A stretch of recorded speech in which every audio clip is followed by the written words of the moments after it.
Hey guys, we are on the home stretch now with module number 3. Just a little quick recap. For module number 2, we were talking about building brand authority, trust, and confidence.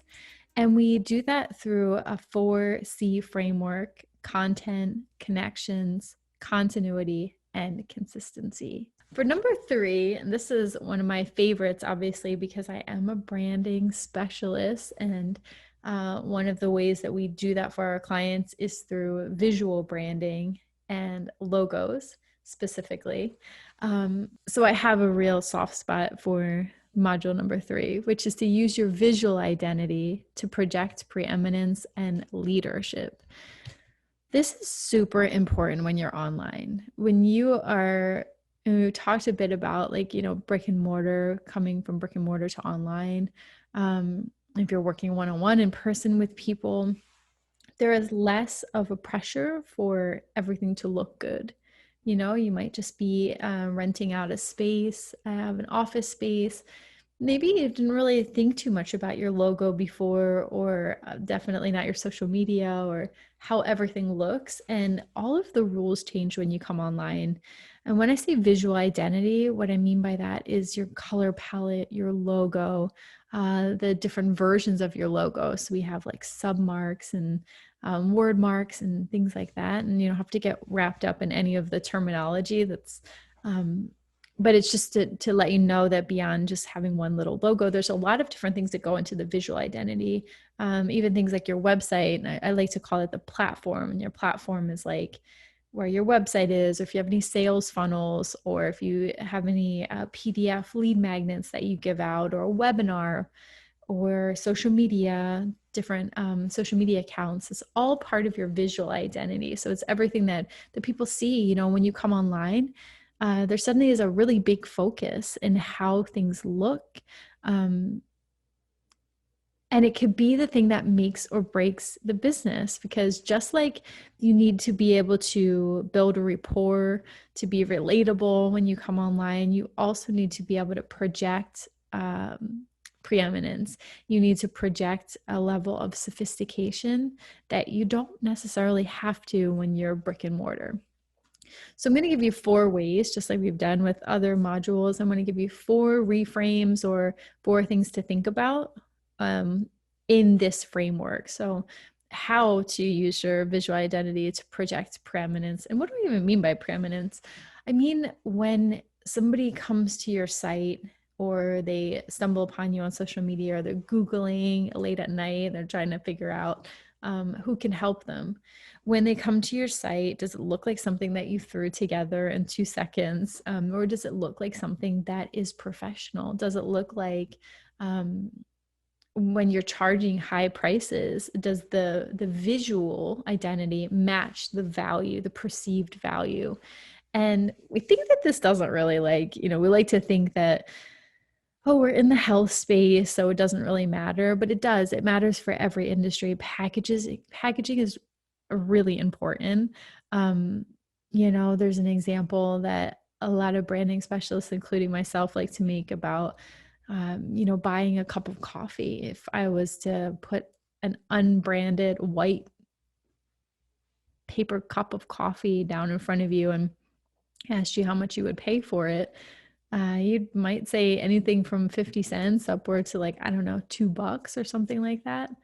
Now slap a Starbucks label on there, and suddenly you're spending $5 or $6 for the same cup of coffee. And there's lots of examples like that, lots of studies that they've done around Tiffany unbranded gold earrings versus Walmart gold earrings versus Tiffany gold earrings, and what people would pay for one or the other when they're exactly the same thing.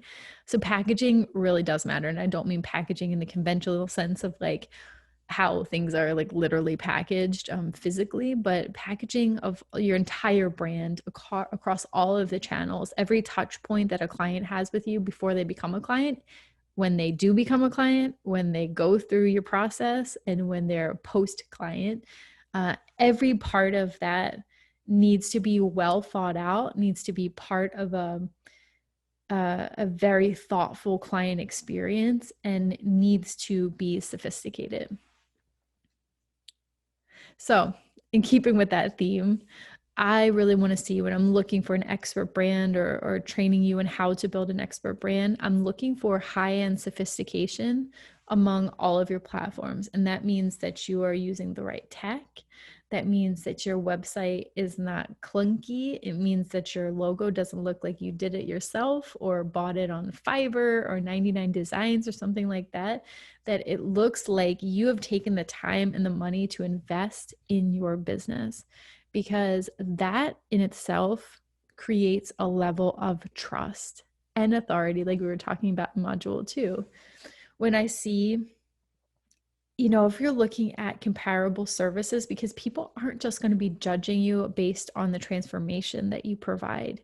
Maybe if you're just in, your neighborhood USA, people can just get word of mouth and referrals, and they can just, you're within their 10-mile radius, 5 miles from their house. But when you're moving online, you will be judged not only by the transformation that you provide, but by how valuable your services look. If you want to charge high ticket prices and not be on the dollar store end of the scale, you have to be able and willing to invest in your brand, invest in your business. And it's extremely important to have high-end sophistication on all of your platforms. Number 2 is having a beautiful and clear visual brand and logo. So this is essentially what we do here at Brand Better. It's what we love to do. I'm going to show you some examples at the end of this of what I mean by beautiful and clear visual branding and logo. But just know that it is very important in creating this visual preeminence. So when somebody's looking at like 2 comparable services, it's like you help this avatar, this person helps this avatar, the prices are pretty similar. We're going to start looking at the packaging. We're going to start looking at the logo and the social media presence and beyond other things, and branding is also, the messaging is really important, and how much do they feel like you really get them, because feeling like you really get them is the thing that is going to help them, push them over the edge to work with you. Or you feel like, well, we've got 2 people who are doing something similar, but when you go online, you can have hundreds of people doing something similar. That's the thing. You might have gone from brick and mortar where there's a couple people doing something similar in your area, but you come online and you're competing against everybody who does that too. So this is a way, having this beautiful brand and logo, this is a way to create a competitive edge. Number 3 is having consistency on all social media channels. So we talked a little bit about content consistency and showing up at the right time, showing up when you say that you're going to show up, whether that's doing like lives once a week, or you post once a day, or you email your mailing list on Tuesday mornings at 9 a.m. It doesn't have to be so completely rigid into the book unless you want it to be. Some business owners and brands have very rigid consistency, and some people are just consistent in showing up regularly. But I mean consistency here as visual consistency, because this module is all about visuals. I mean, do you have, when I look at your Instagram, so this is our Brand Better, and what you can see here is a consistency of the grid. So we have, colors that never touch other colors. We have like cream background and then pictures.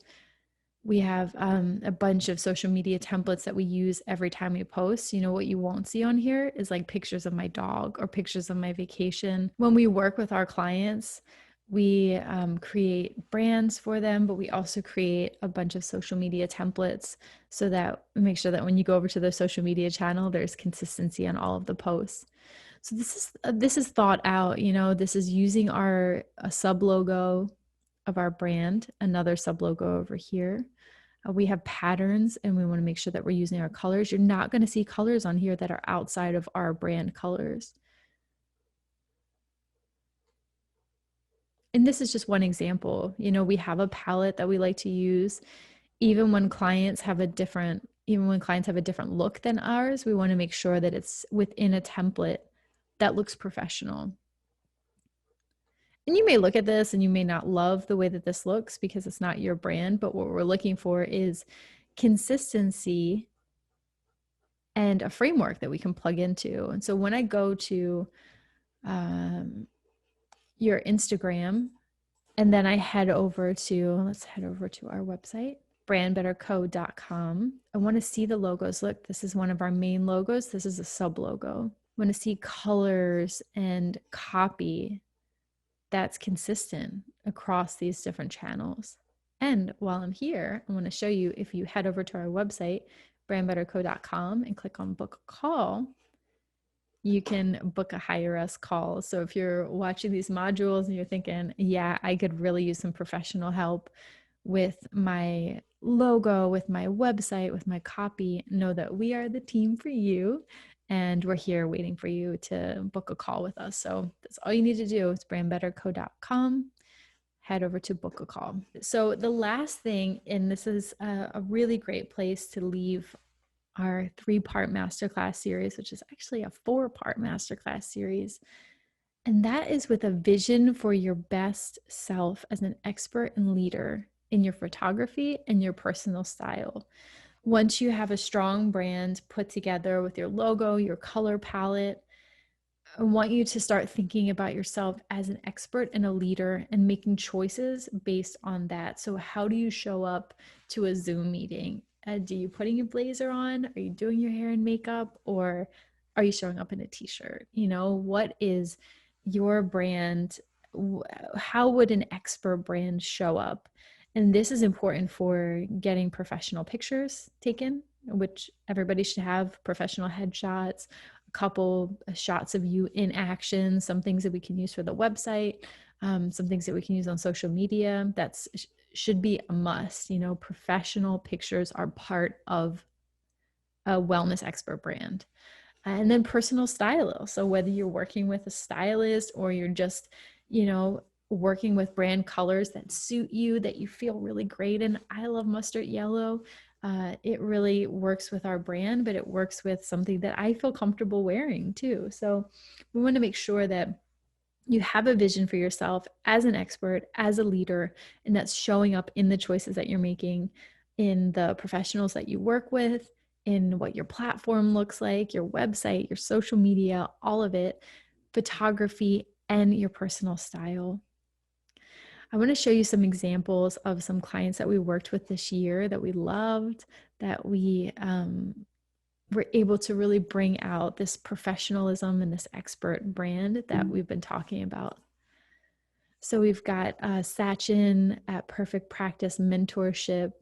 The Doctor of the Future is the Patient. This is a project that we loved working on, some sacred geometry. A lot of our clients love sacred geometry. So usually for us, it's a great challenge to see how we can use the sacred shapes and make them unique to each client. We've got Deepa at Living Proof Institute with a branding refresh. We did both of these were a branding refresh for this year, with a new website design as well. Dr. Larissa at True Health. Beautiful. She came to us with interested in the Taurus sacred geometry shape, this moving energy forward and backward. We also did copywriting and website design for Dr. Larissa. Dr. Liana is a beautiful example of how you can take health and make it very sophisticated. It doesn't have to be totally upscale. I think Larissa's has a slightly different vibe to it. Very like down to earth feeling, very friendly and open, but Liana's is all sophistication, all high end, really beautiful. This is one of my favorite logos that we've produced. Michelle at Our Children's Future, this wasn't a rebrand, we started from scratch here. And her brand is all about a healthy and resilient future for our children starts now. So we did a web design, we did logo design, we did copywriting for the entire website, and I loved working on that project. Josie Phillips Ross, a functional pharmacist. We did a rebrand of her original logo. Taylor with a mental health coach, and we wanted something that was bright and bubbly and had a lot of energy to it. And finally, our last one here is Golden Age Leadership and Wellness Coaching, which is for women and men in their golden years to have a wonderful, really healthy life. And that's just a few examples of the people that we worked with this year that we loved working with. So there you have it. Like I said, this is really just the tip of the iceberg, and it's a lot to cover in 3 masterclasses, and every masterclass has a lot more detail. So I really hope that you work with me either through joining one of our more in-depth programs or working with us a one-on-one at Brand Better. And you can reach me brandbetterco.com. I'll also put this in the membership site somewhere so you have a way to contact us, but I'd love to get on a call with you. I'd love to talk more in depth about your brand and how we can take you from clinician to a wellness expert brand. Thanks for watching. Any questions, you can email me, Nicole@brandbetterco.com, and I'll love to hear from you. Bye, guys.